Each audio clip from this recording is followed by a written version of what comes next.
మా బాబు అక్షరాభ్యాసం కోసం మేము బాసరలోని శ్రీ జ్ఞాన సరస్వతి టెంపుల్కి అయితే వెళ్ళాము. మార్నింగ్ 7:45కి ట్రైన్ ఎక్కితే బాసరలో దిగేసరికి 11 అయ్యింది. దిగగానే ఆటో ఎక్కేసి డైరెక్ట్ టెంపుల్ దగ్గరికి అయితే వచ్చేసాము. ఆటో అయితే ఈచ్ పర్ హెడ్ 30 రూపీస్ తీసుకున్నారు. 29th సెప్టెంబర్ 2025 ఈ రోజు మేము అక్షరాభ్యాసంకి వచ్చాము. అండ్ ఆ రోజు సద్దుల బతుకమ్మ కూడా. ఎవరు భక్తులు ఎక్కువగా ఉండకపోవచ్చు అని అనుకున్నాము. బట్ ఆ రోజు కూడా చాలా మంది ఉన్నారు అక్కడ. బాసర శ్రీ జ్ఞాన సరస్వతి టెంపుల్ దగ్గర ఏర్పాట్లు అయితే చక్కగా చేశారు. నిత్య అన్నదాన సత్రము, అలాగే ఇక్కడ వచ్చిన భక్తులను క్యూ లైన్లో కంట్రోల్ చేయడం కోసం అని సేవా సమితి కూడా ఉంది. అండ్ మనకి క్యూ లైన్లో అరటిపళ్ళు, పాలు, వాటర్ బాటిల్స్ ఇవి కూడా సప్లై చేశారు.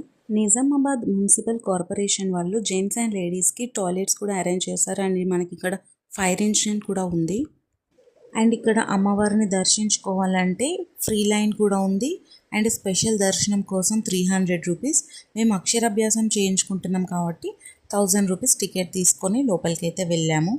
మనకి అక్షరాభ్యాసంకి కావాల్సిన పూజ సామాగ్రి మొత్తం మనకి గుడి బయట ఏ షాప్లో అయినా దొరుకుతుంది. ఇలా ఒక సెట్ ఉంటుంది. అందులో ఒక పెద్ద స్లేట్, 3 చిన్న స్లేట్స్, బలపం, పసుపు, కుంకుమ, బియ్యం, ఎవరికైతే అక్షరాభ్యాసం చేయించుతున్నామో వాళ్ళ మెడలో వేయడానికి ఒక కండువా, అలాగే ఒక నోట్బుక్.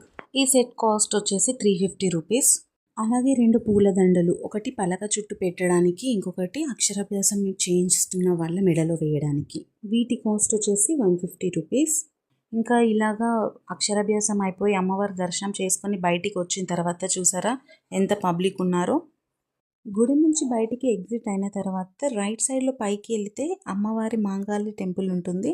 అలాగే లెఫ్ట్ సైడ్లో బయటికి వెళ్ళడానికి దారి. బయటికి వెళ్ళే దారిలోనే మనకి కొబ్బరికాయ కొట్టే స్థలము, అలాగే ప్రసాదం కౌంటర్, అలాగే అక్షరాభ్యాసం చేసేటప్పుడు ఫొటోస్ తీసినవి మనకి కావాలనుకుంటే కూడా ఆ షాప్ అక్కడే ఉంటుంది. అలాగే ఇక్కడ గుడి ప్రాంగణంలోనే షాప్స్ కూడా ఉన్నాయి. మనకి పూజా సామాన్లు అన్నీ ఇక్కడ దొరుకుతాయి. అలాగే క్లాక్ రూమ్ కూడా ఉంది. ఏదైనా 20 రూపీస్ టోకెన్. అక్షరాభ్యాసం అయిపోయి అమ్మవారి దర్శనం చేసుకున్నాక మన బాసరలో గంగా నది ఉంటుంది. అక్కడికి వెళ్దామని అనుకునేసరికి ఈ వర్షాల కారణంగా ఆ గంగా నదికి ఎవరిని అనుమతించట్లేదు.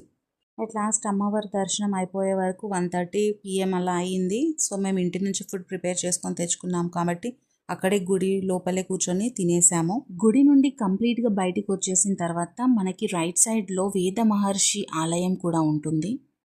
అండ్ ఇక్కడ వేద మహర్షి గుహ కూడా ఉంటుందంట. అలాగే ఒక రాయిని కొడితే బిందె సప్పుడు వస్తుందని కూడా విన్నాము.